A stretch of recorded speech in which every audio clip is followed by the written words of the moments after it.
Hello friends, very good evening. Welcome to the Hindu editorial analysis. Hyderabad నుంచి కానీ వైజాగ్ నుంచి కానీ మీరు ఆఫ్లైన్లో సివిల్స్కి ప్రిపేర్ అవ్వాలనుకుంటే డిలే చేయకుండా రేపటిలోగా అంటే 30th ఏప్రిల్లోగా మీరు జాయిన్ అయిపోండి. 70,000 రూపీస్ ఫీజు, ఈఎంఐ 5,000కి మీకు వచ్చేస్తుంది. మీరు డిలే చేస్తే 1st మే తర్వాత జాయిన్ అవ్వాలనుకుంటే ఫీజు 1 lakh రూపీస్, ఈఎంఐ కూడా 10,000 రూపీస్ మారిపోతుంది. సో అందరికీ అందుబాటులో ఉండాలని తక్కువ ఫీజు మెయింటైన్ చేస్తూ వచ్చాము. సో కాకపోతే పెరిగిన ఖర్చుల దృష్ట్యా కొంచెం పెంచాల్సి వస్తుంది. సో పాత ఫీజుని యూటిలైజ్ చేసుకోవాలనుకుంటే రేపటిలోగా ఈ ఫీజుకి మీరు జాయిన్ అయిపోతే బాగుంటుంది. లైఫ్ టైం వ్యాలిడిటీ మీకు వస్తుంది. మీకు వైజాగ్, హైదరాబాద్ 2 చోట్ల కూడా ఆఫ్లైన్ ఫెసిలిటీ ఉంది. ఆన్లైన్ జాయిన్ అవ్వాలనుకుంటే మీకు 2 options. If you're working professional ప్లాన్లో మీకు మెంటర్షిప్ ఫ్రీగా వస్తుంది. Or if you're regular student you can go for regular. Fees రెండింటికి సేమ్, రెండింటికి ఈఎంఐ ఆప్షన్ అనేది ఉంది. రికార్డెడ్ అయితే 50,000కి, లైవ్ అండ్ రికార్డెడ్ అయితే 60,000కి. Same fee, same structure. So రేపటి వరకు మాత్రమే ఈ ఫీ అనేది valid. Keep it in mind. So ఇవాళ ఆర్టికల్ నన్ టూ సూన్ అంటే మీనింగ్ జస్ట్ ఇన్ టైం అని. దాని మీనింగ్ ఏంటమ్మా? జస్ట్ ఇన్ టైం అంటే సరిగ్గా సమయానికి, మరీ లేట్ కాకుండా అనే మీనింగ్ వస్తుందన్నమాట. Delay in conveying decision on assent to bills is constitutionally impermissible. దీని అర్థం ఏంటి? డిలే ఇన్ కన్వేయింగ్ డెసిషన్ని కన్వే చేయడం అంటే చెప్పడం. కన్వే చేయడంలో డిలే చేయడం అనేది ఆన్ వాట్? ఎసెంట్ అంటే అప్రూవల్. అంటే గవర్నర్కి అసెంబ్లీ నుంచి బిల్లు వెళ్తే ఆ బిల్లు ఎస్సా నోవా అని చెప్పడంలో డిలే చేయడం అనేది కాన్స్టిట్యూషనల్లీ ఇంపర్మిసిబుల్. గవర్నర్స్ ఏం చేస్తున్నారంటే ఎయిదర్ ఓకే చెప్పు, నో ప్రాబ్లం, లేదా నో చెప్పు, వెనక్కి పంపించు, నో ప్రాబ్లం. ఏదీ చెప్పకుండా తాత్సారం చేస్తున్నారు, డిలే చేస్తున్నారు. ఇలా డిలే చేయడం అనేది కాన్స్టిట్యూషనల్లీ ఇంపర్మిసిబుల్ అని చెప్పి సుప్రీంకోర్టు వ్యాఖ్యానించింది. రాజ్యాంగ పరంగా అలా చేయకూడదని చెప్పింది. The Supreme Court has given a timely reminder to governors that the constitution expects a decision to return a bill to the state assembly for reconsideration should be made as soon as possible. Supreme court ఏం చెప్పిందమ్మా? ఒక timely reminder ఇచ్చింది, గుర్తు చేసింది. ఎవరికి? గవర్నర్స్కి. ఏమని? Constitution ఏమని expect చేస్తుంది? Decision to return a bill to state assembly for reconsideration. Assembly మీకు పంపిన బిల్లు విషయంలో మీకు ఏమైనా అబ్జెక్షన్స్ ఉంటే రీకన్సిడరేషన్ కోసం పంపించాలి అనుకుంటే అది యాజ్ సూన్ యాజ్ పాసిబుల్ జరగాలి. నచ్చినప్పుడు సంవత్సరం తర్వాత, 2 సంవత్సరాల తర్వాత కాదు. తాత్సారం చెయ్యకూడదు అని కాన్స్టిట్యూషన్ ఎక్స్పెక్ట్ చేస్తుందని ఒక్కసారి గవర్నర్స్ అందరికీ సుప్రీంకోర్టు గుర్తు చేసింది. రీసెంట్గా ఏం జరుగుతుందంటే కేంద్రానికి ఆపోజిట్గా, అంటే కేంద్ర ప్రభుత్వం బీజేపీ కదా, నాన్ బీజేపీ రూల్ చేస్తున్న స్టేట్స్లో ఉన్న గవర్నర్స్ అందరూ ఆ స్టేట్స్ని ఇబ్బంది పెడుతున్నారు. అసెంబ్లీ నుంచి వస్తున్న బిల్లులు వెంటనే అప్రూవల్ ఇవ్వకుండా, లేట్ చేస్తూ, సమాధానం చెప్పకుండా, వెనక్కి పంపించకుండా చాలా డిలేలు చేయడం అనేది జరుగుతుంది. అలాగే తెలంగాణ గవర్నర్ తమిళసాయి కూడా అలాగే చేస్తున్నారని చెప్పి తెలంగాణ ప్రభుత్వం సుప్రీంకోర్టులో కేసు వేసింది. ఆ కేసు విషయంలో ఈ వ్యాఖ్యానం అనేది జరిగింది. It has drawn attention to the phrase found in the first proviso to Article 200. Article 200 మీరు ఓపెన్ చేసి చూస్తే దాంట్లో ఫస్ట్ ప్రావిజో ఏం కనిపిస్తుంది? Seeking to convey a sense of immediacy in the matter of returning bill return చేసే విషయంలో ఒక particular point అక్కడ మెన్షన్ చేశారు. ఏంటది? The expression as soon as possible contains significant constitutional content and must be borne in mind by constitutional authorities. అందులో క్లియర్గా mention చేశారు. ఏమని? మీరు రీకన్సిడరేషన్ కోసం పంపించాలంటే యాజ్ సూన్ యాజ్ పాసిబుల్ పంపించాలి.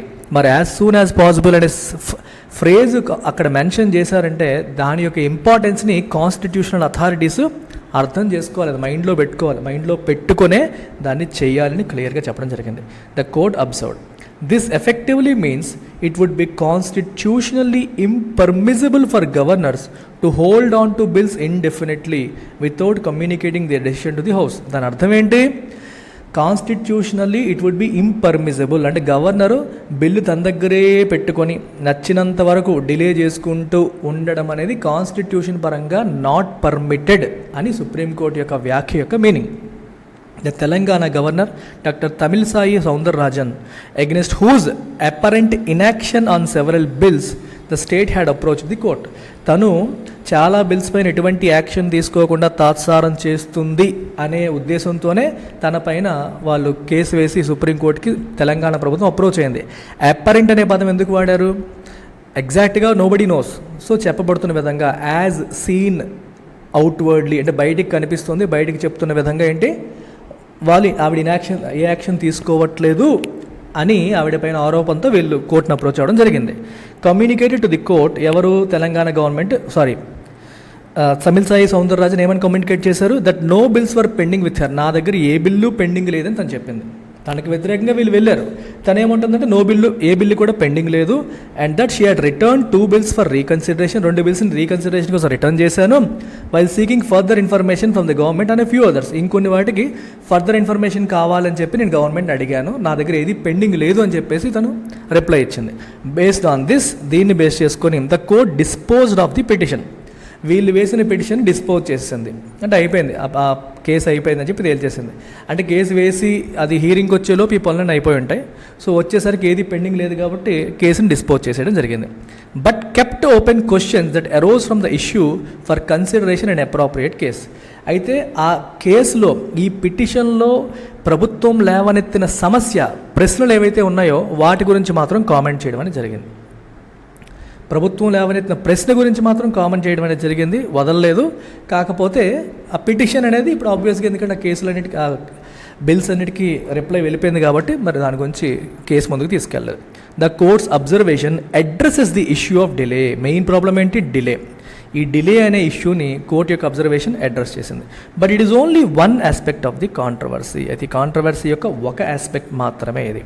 The issue of granting assent is seen in most parliamentary democracies as a formality. చాలా parliamentary డెమోక్రసీస్లో ఈ అసెంట్ని, issue of granting assent, approval ఇవ్వడం అనేది ఒక ఫార్మాలిటీ కింద చూస్తారు. ఎందుకంటే గవర్నర్ అనే పదవి అంత పవర్ఫుల్ కాదు పార్లమెంటరీ డెమోక్రసీలో.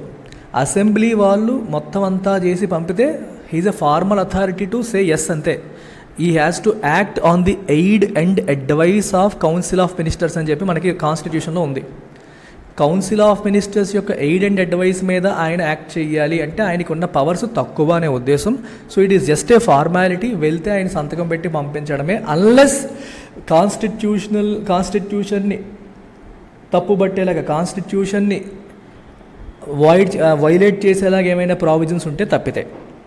But the peculiar discretionary powers with which governors are clothed in India have given much scope for controversy. కానీ ఇండియాకి వచ్చేసరికి ఏమవుతుందంటే కొన్ని డిస్క్రిషనరీ పవర్స్, అంటే వేరే దేశాల్లో, వేరే పార్లమెంటరీ డెమోక్రసీస్లో లేని కొన్ని డిస్క్రిషనరీ పవర్స్, అంటే విచక్షణాధికారాలు మన గవర్నర్స్కి ఇండియన్ గవర్నమెంట్లో ఉన్నాయి.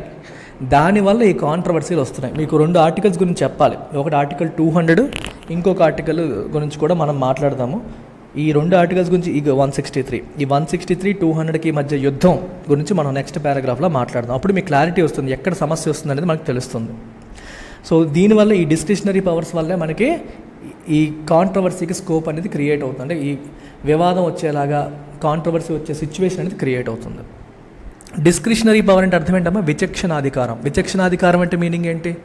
ఒక విషయంలో ఏం చెయ్యాలి అనేది తన సొంత డెసిషన్తో, ఏది మంచి ఏది చెడుని తనే ఆలోచించుకొని నిర్ణయం తీసుకునే అధికారాన్ని విచక్షణాధికారం అంటాం. ఎవరైనా అంతే చేస్తారు కదా సార్ అనొచ్చు. నో, చాలామందికి పవర్స్ ఉంటాయి, కానీ ద పవర్స్ అనేవి according to rule of law or according to constitution exhibit చేస్తారు. అంటే కాన్స్టిట్యూషన్లో చెప్పబడిన విధంగా, ఇప్పుడు సుప్రీంకోర్టు జడ్జి గారు ఉన్నారు, ఆయన ఒక కేసుకి శిక్ష వేయాలి. శిక్ష ఎలా వేస్తారు? ఐపీసీలో ఏ నేరానికి ఎంత శిక్ష వేయవచ్చని ఉంటుంది. ఆ రూల్ ప్రకారమే ఆయన వేయగలుగుతాడు. ఆయన అవుట్ ఆఫ్ ది వరల్డ్ వేయలేడు కదా. రూల్ ఎంతవరకు అలౌ చేస్తుందో అంతవరకే వెళ్తారు. కొన్ని సందర్భాల్లో రూల్స్ క్లియర్గా మెన్షన్ చేయరు. రూల్స్ క్లియర్గా మెన్షన్ చెయ్యని సందర్భాల్లో జడ్జి గారికి విచక్షణాధికారం వస్తుంది. అలాగే గవర్నర్కి ఆయన ఏ సందర్భంలో ఏం చేయాలని కాన్స్టిట్యూషన్ చెప్పింది. కొన్ని సందర్భాల్లో కాన్స్టిట్యూషన్ క్లారిటీ ఇవ్వలేదు. ఇవ్వని చోట ఆయనకు విచక్షణాధికారాలు వచ్చేస్తాయి. For example as soon as possible అని చెప్పింది, కానీ ఎప్పట్లాగా ఒక టైం ఫ్రేమ్ మెన్షన్ చేయలేదు. టైం ఫ్రేమ్ మెన్షన్ చేయలేదనే ఆస్పెక్ట్ని వీళ్ళు వాడేసుకుంటున్నారు. అది పాయింట్ ఇక్కడ. The governor's power to withhold assent, అంటే అసెంట్ని విత్హోల్డ్ చేయడం. అసెంట్ అంటే అప్రూవల్ ఇవ్వకపోవడం. Or return a bill return చేయడం with a message for reconsideration is seen as discretionary. అంటే ఇక్కడ పాయింట్ ఏంటంటే, బిల్లు పంపించిన తర్వాత అది యాక్సెప్ట్ చేయాలా లేకపోతే తిరిగి పంపించాలా అనేది గవర్నర్ ఇష్టం. పాయింట్ అర్థమవుతుందా? అది డిస్క్రిషనరీ పవర్ కింద వెళ్ళిపోతుంది. యాక్సెప్ట్ చేయాలి అని చెప్తే ఆయన వెళ్ళి సంతకం పెట్టడమే ఆయన పని, రిటర్న్ చేయాలి అంటే రిటర్న్ చేయడమే ఆయన పని. ఏం చేయాలి అనేది ఆయన choice. He will decide based on his understanding of the bill. అందుకని అది డిస్క్రిషనరీ పవర్ కింద వెళ్తుంది. ఇన్ ది కాన్స్టిట్యూంట్ అసెంబ్లీ, అంటే కాన్స్టిట్యూంట్ అసెంబ్లీ ఏంటి? మన రాజ్యాంగాన్ని తయారు చేసిన గ్రూప్ ఆఫ్ పీపుల్ని మనం కాన్స్టిట్యూంట్ అసెంబ్లీ అంటాం. అదే పార్లమెంట్గానే ఫంక్షన్ చేసింది. రాజ్యాంగాన్ని రచించే డిఫరెంట్ కమిటీస్ అన్నీ కూడా, కమిటీ మెంబర్స్ అందరూ కాన్స్టిట్యూంట్ అసెంబ్లీ నుంచి వచ్చారు. అయితే ఇట్ వాజ్ ఎక్స్ప్లిసిట్లీ క్లారిఫైడ్. అప్పట్లో డిబేట్స్ జరిగాయి ఈ రాజ్యాంగం కోసం. ఆ డిబేట్స్లో ఓపెన్గా క్లారిఫై చేశారు. ఏమని? That returning a bill was to be done only on advice. ఈ పాయింట్ చాలా ఇంపార్టెంట్. బిల్లు రిటర్న్ చేయాలి అంటే that should be done only on the advice అన్నారు. అంటే అర్థం ఏంటి? ఎవరి advice? Council of ministers advice. అదేంటది? కౌన్సిల్ ఆఫ్ మినిస్టర్సే కదా మనకి బిల్లు అసెంబ్లీలో అప్రూవ్ అయ్యేలాగా చేసి పంపిస్తారు. మళ్ళీ వాళ్ళే రిటర్న్ చేయండి అని ఎందుకు అడుగుతారు? కొన్ని సందర్భాల్లో ప్రభుత్వం తన ఒపీనియన్ని మార్చుకున్నప్పుడు, అంటే నువ్వు బిల్లు పంపించావు గవర్నర్కి, కానీ తర్వాత ఆలోచన మారి దాంట్లో మార్పులు చేర్పులు చేయాలని అనిపించినప్పుడు వీళ్ళే గవర్నర్కి బిల్లు రిటర్న్ చేయండి అని అడిగినప్పుడు ఆయన బిల్లు రిటర్న్ చేయాలి. అదర్వైజ్ జనరల్గా పంపించగానే అప్రూవల్ ఇవ్వాలి అనేది కాన్స్టిట్యూంట్ అసెంబ్లీలో క్లియర్గా క్లారిఫై చేశారు. And it was an enabling provision for a government to recall a pending bill in case it had second thoughts on its advisability. అర్థమైందా? ఒక పెండింగ్ బిల్ని రీకాల్ చేయడం కోసం, వెనక్కి తిరిగి అడగడం కోసం క్రియేట్ చేయబడ్డ ఎనేబులింగ్ ప్రావిజన్ అది, రిటర్న్ చేసే అధికారం అనేది అని క్లియర్గా ఇక్కడ చెప్తున్నారు. There are 3 clear problems associated with article 200 which deals with assent to bills. బిల్స్కి అసెంట్ ఇచ్చే విషయం గురించి ఉన్న ఆర్టికల్ 200. దీనికి సంబంధించి 3 సమస్యలు ఉన్నాయి. ఏంటవి? 1, the absence of a time limit. ఇందాక చెప్పాను, యాజ్ సూన్ యాజ్ పాసిబుల్ అన్నారు, టైం లిమిట్ పెట్టలేదు for acting on bills. 2, the scope for reserving a bill for president's consideration. President consideration కోసం రిజర్వ్ చేసే అధికారం కూడా అందులో పెట్టేశారు. Against the express advice of the cabinet. Cabinet చెప్పింది వినకుండా బిల్ని ప్రెసిడెంట్ని కన్సిడర్ చేయమని పంపించే అధికారం కూడా గవర్నర్కి వచ్చేస్తుంది. And the claim that governor can kill any bill by declining assent. అంటే బిల్ని రిజెక్ట్ చేసే అధికారం కూడా గవర్నర్కి ఉంది అనే భావన. ఈ 3 ఆస్పెక్ట్స్ సమస్యలు. The mischief lies in article 163. Mischief అంటే ట్రబుల్ ఎక్కడుంది? ఆర్టికల్ 163. ఇప్పుడు ఆర్టికల్ 200 ఏం చెప్పిందో మనం చూసాం. అంటే గవర్నర్ ఒక బిల్ని రిజెక్ట్ చేయొచ్చని, ప్రెసిడెంట్ కన్సిడరేషన్ కోసం పంపించవచ్చని, అసెంబ్లీ రీకన్సిడరేషన్ కోసం కూడా పంపించవచ్చని చెప్పాము. అయితే with in particular time period అని మెన్షన్ చేయలేదు. ఇప్పుడు ఏంటంటే అసలు సమస్య ఎక్కడ ఉంది? ఆర్టికల్ 163లో ఉంది. Which hedges the primary role that the governors function on the aid and advice of the cabinet with a clause that prohibits any inquiry into whether a particular matter fell within their discretion or not. ఇక్కడ point ఏంటంటే చూడండి, hedge అనే పదం వాడారు. Hedge అంటే అర్థం ఏంటి? Limit చేయడం. ఈ పర్టికులర్ సిచ్యువేషన్లో హెడ్జ్ అంటే మీనింగ్ లిమిట్ చేయడము లేదా కండిషన్స్ పెట్టడం. అంటే ఒక రూల్ చెప్పి ఆ రూల్ అబ్సల్యూట్ కాదు అని దానికి కొన్ని కండిషన్స్, లిమిటేషన్స్ని చెప్పడం. రూల్ ఏంటి? ఆర్టికల్ 163 ఏం చెప్తుందంటే గవర్నర్స్ క్యాబినెట్ యొక్క ఎయిడ్ అండ్ అడ్వైస్ మీద పని చేయాలి. They have to act according to the aid and advice of the cabinet అని క్లియర్గా చెబుతూనే ఆ పర్టికులర్, అది ప్రైమరీ రూల్, ఆ ప్రైమరీ రూల్కి ఒక లిమిటేషన్ పెట్టేసింది అదే ఆర్టికల్. ఆ లిమిటేషన్ ఏంటి? With a clause that prohibits any enquiry into whether a particular matter fell within their discretion or not. ఇక్కడ సమస్య ఎక్కడ వస్తుందంటే మనకి ఏదైనా మ్యాటర్ వాళ్ళ డిస్క్రిషన్లోకి వస్తుందా లేదా అనే ఎంక్వైరీ చెయ్యకూడదు అని చెప్పి తేల్చేశారు. ఎవరు? గవర్నర్స్. మీకు అర్థమవుతుందా? ఒక పక్కేమో చాలా జాగ్రత్తగా వినండి మీ పాయింట్. ఇది క్యాబినెట్, ఇది గవర్నర్. క్యాబినెట్ యొక్క ఎయిడ్ అండ్ అడ్వైస్ని బేస్ చేసుకొని గవర్నర్ యాక్ట్ చేయాలని చెప్పేసి ఆర్టికల్ 163 చెప్తోంది. అదే ఆర్టికల్ 163లో ఇంకో క్లాజ్ ఏంటంటే గవర్నర్ ఏదన్నా చేస్తే దాని మీద ఎటువంటి ఎంక్వైరీ చేయకూడదు. ఏమని? అది గవర్నర్ జ్యూరిస్డిక్షన్లోకి వస్తుందా, గవర్నర్ డిస్క్రిషన్లోకి వస్తుందా లేదా అని దాన్ని ప్రశ్నించకూడదు అని చెప్పేసి ఈ ప్రైమరీ రూల్కే మళ్ళీ ఒక లిటిగేషన్ పెట్టేశారు. ఒకవైపు వీళ్ళు చెప్పినట్టుగా యాక్ట్ చేయాలని చెబుతూ గవర్నర్ ఒకవేళ ఇంకోలాగా చేస్తే క్వశ్చన్ చేయకూడదు, దాన్ని ఎంక్వైరీ చేయకూడదు అన్నట్టుగా మెన్షన్ చేయడం అనేది జరిగింది. చూడండి, that prohibits any enquiry into whether a particular matter fell within they discretion అన్నట్టు. అది వాళ్ళ డిస్క్రిషన్లోకి వస్తుందా లేదా అని ఎంక్వైరీ చేయకూడదు అని చెప్పడం జరిగింది. So these provisions give abundant scope for conflict. దీనివల్ల మనకి కాన్ఫ్లిక్ట్కి స్కోప్ వచ్చేస్తుంది between the government and Raj Bhavan. Raj Bhavan అంటే గవర్నర్ బంగ్లా. ఈ రెండింటికి మధ్య కాన్ఫ్లిక్ట్ రావడానికి ఈ ప్రావిజన్స్ కారణమైపోయాయి. సో ఇప్పుడు ప్రభుత్వం ఏం చేయాలి, పార్లమెంట్ ఏం చేయాలి, అమెండ్మెంట్ చేయాలి. So there is no doubt that these ought to be changed. సో వీటిని మనం మార్చాలి, కన్ఫ్యూజన్ లేకుండా క్లారిటీ ఇవ్వాలి. Either by amending the constitution amend చేయడం ద్వారా, or through an appropriate Supreme Court verdict. లేదా సుప్రీంకోర్టు క్లియర్గా ఒక వర్డిక్ట్ ఇచ్చి ఈ గైడ్ లైన్స్ ఫాలో అవ్వాలని చెప్పేసినా ప్రాబ్లం లేదు, లేదా కాన్స్టిట్యూషన్ అమెండ్ చేసినా ప్రాబ్లం లేదు. ఇలా వదిలేస్తే ఎప్పటికీ తెక్కకుండా ఉండిపోతుంది. So that misuse of gubernatorial discretion, gubernatorial అంటే రిలేటెడ్ టు గవర్నర్స్కి ఇచ్చిన విచక్షణాధికారాలను మిస్యూజ్ చేసే కార్యక్రమం ఏదైతే ఉందో can be kept in check. దాన్ని కంట్రోల్ చేయొచ్చు, అదుపు చేయవచ్చు అని దాని అర్థం. లేకపోతే అది ఇలాగే వెచ్చలవిడిగా జరుగుతూ ఉంటుంది. సెంట్రల్ గవర్నమెంట్ స్టేట్ గవర్నమెంట్స్ని కంట్రోల్ చేయడానికి గవర్నర్ వ్యవస్థని వాడుకునే కార్యక్రమం ఇంకా కంటిన్యూ అయ్యే అవకాశం అనేది ఉంది. ఇది గుర్తుపెట్టుకోవాలి మీరు. సో మరొకసారి చెప్తున్నాను, ఆఫ్లైన్ ఫీజు ఎల్టీఎక్స్ క్లాసెస్లో ఆఫ్లైన్ ఫీ అనేది పెరుగుతోంది. 70,000 నుంచి 1,00,000కి పెరుగుతోంది. Keep this in mind. ఓకేనా? ఈ నెంబర్కి కాంటాక్ట్ చేసి మీరు రావచ్చు. Take care, bye.